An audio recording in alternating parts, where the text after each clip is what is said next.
Mesa de debates. Oferecimento Unimed Juiz de Fora. Baixe o aplicativo. Seu plano em suas mãos.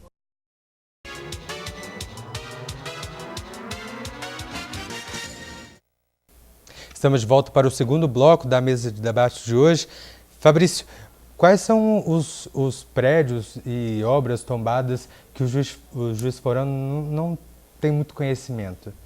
Olha, a gente tem diversos locais, mas considerando que 80% é o nosso centro da cidade. Para além do tombamento, talvez seja esse um caminho mais interessante, porque para além do tombamento a gente tem uma série de outras formas de preservação, ainda que o tombamento seja principal. Nós temos reconhecido, por exemplo, o núcleo histórico do centro da cidade, reconhecido por lei como protegido, que é o eixo entre Alfield e Marechal, do Parque Alfield à Praça da Estação. Dentro desse corredor, boa parte dos imóveis, principalmente na parte histórica, na parte baixa da Alfield e Marechal, são tombados, né, e protegidos. Muitos deles têm uma história muito comum entre si, né, do comércio, da região, ligado à ferrovia, à expansão do município. Então, a gente tem muitos imóveis isolados, históricos, de pontos, eu falei também, às vezes mais antigos que Juiz de Fora, mas a gente tem muitos que a gente vive no nosso cotidiano. A gente tem um cotidiano com os nossos prédios tombados muito visíveis ao nosso redor, né? Mais do que em muitas outras cidades, às vezes, porque nós temos um conjunto paisagístico bem homogêneo de construções ainda do período do início da cidade, né? Eu fico com esses, mas próximos de nós. Você tem falado de construções que podem ser mais antigas do que até mesmo a cidade, né? Como que é feita a manutenção? O que pode ser modificado nessas construções? Bom, o início disso é observar o que foi objeto de preservação. Nós temos muitas construções cujo tombamento é de fachada e volumetria, ou seja, a fachada conta a sua história, mas que ela pode ter interior completamente modificado. Então a gente tem algumas casas que é completamente modernizada por dentro e respeita a fachada, que é o que conta a história para fora, né? E isso é um dos pontos. Outras não, algumas têm grandes pinturas por dentro, então esse é um outro tipo de tombamento mais completo. Então, o que a gente pode fazer ou não vai variar bastante, né, entre os dois tipos, assim. A questão é, sempre que vai se executar uma obra, ela tem que ser, tirando os trâmites legais de um alvará junto à prefeitura, respeitar normalmente as intervenções do Conselho de Patrimônio, que é um conselho formado por historiadores, arquitetos, por entidades públicas e sociedade civil, que vai opinar, participar desse processo. Normalmente participar junto mesmo, a gente chamar o arquiteto responsável pela obra e conversar a respeito, que às vezes está propondo uma cor que ela vai fugir do contexto histórico, aquele imóvel nunca foi daquela cor. Então, conversar e produzir junto um projeto, né? Ele faz o projeto, apresenta e a gente poder conversar a respeito antes de executar, né? Bom, Fabrício, a gente falou dos bônus, né? Agora tem o ônus que normalmente fica para o proprietário, né? Sim. Nós conversávamos até nos bastidores sobre isso, né? Sobre o peso de ter um imóvel tombado para o proprietário. Sim. Quando o imóvel não está com uma conservação bem feita, né? Uhum. Gostaria que você falasse um pouquinho sobre isso. Quais são os problemas gerados para o proprietário? Sim. É inegável não reconhecer que existem vários problemas relacionados ao tombamento, justamente porque nós também não temos muito essa cultura de ter prédios tão antigos e talvez a gente não enxergar neles que a gente não pode fazer algumas modificações sobre eles, né? Nós temos tombamentos de imóveis de 50 anos de idade, né? E o grande ônus, talvez, dessa preservação seja o oneroso, né? O gastar com esse imóvel. Um imóvel tombado, ele é isento de IPTU, e essa isenção de IPTU ela é concedida a partir do estado de conservação do imóvel. Se ele apresentar muitos problemas, ele vai perdendo algumas porcentagens, por exemplo, né? E a gente reconhece que a isenção de IPTU ela não é suficiente para pagar o restauro de um imóvel. Ela é suficiente você ter um imóvel íntegro, que você precisa anualmente fazer suas modificações, suas melhorias, né, a conservação anual do bem. mas ela não é capaz disso. Normalmente a gente pega mesmo pelo lado de que a gente precisa estar sempre conservando nossos imóveis para que eles não cheguem em um estado crítico de degradação, porque realmente um restauro de um imóvel é muito mais caro do que consertar a nossa casa, né?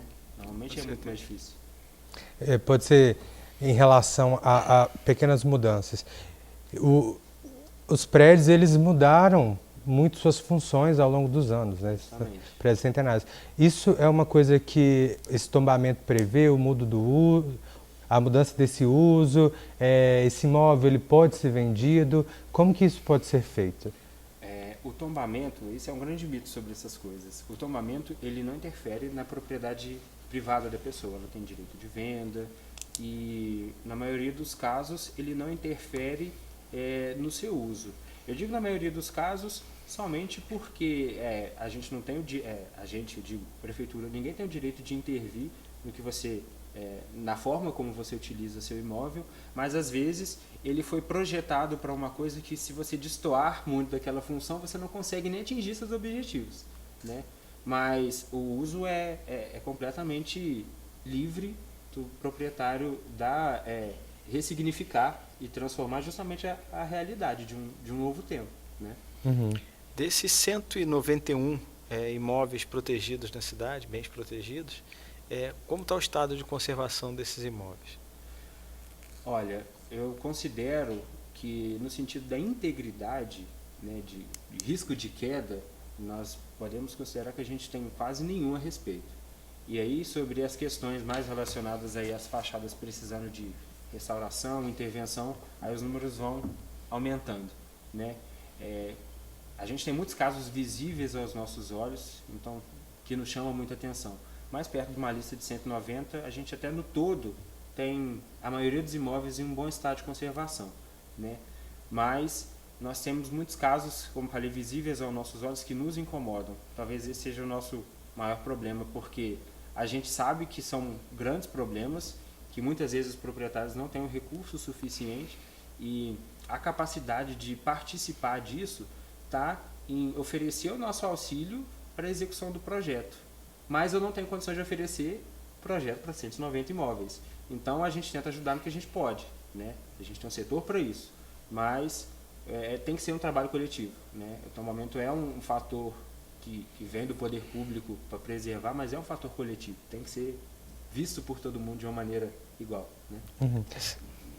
Pode falar. A questão do imóvel, quando é tombado, a pretensão é dar um certo destaque a ele. O próprio fator de ser tombado já chama a atenção para uma obra.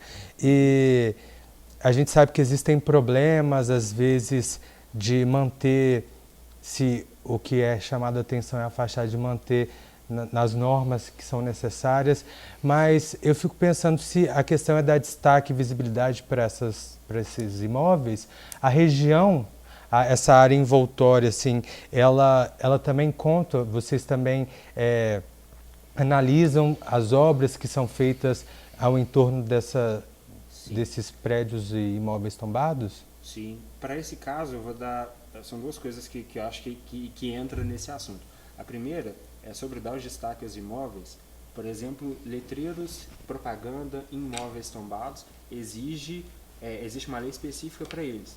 Justamente para a gente ter propagandas que sejam adequadas a bens tombados. Elas são menores, né? Para justamente a gente trabalhar a visibilidade do bem. Sua loja está no bem tombado tal, né? Sua loja compõe aquele bem. Então, a gente dá visibilidade para o imóvel.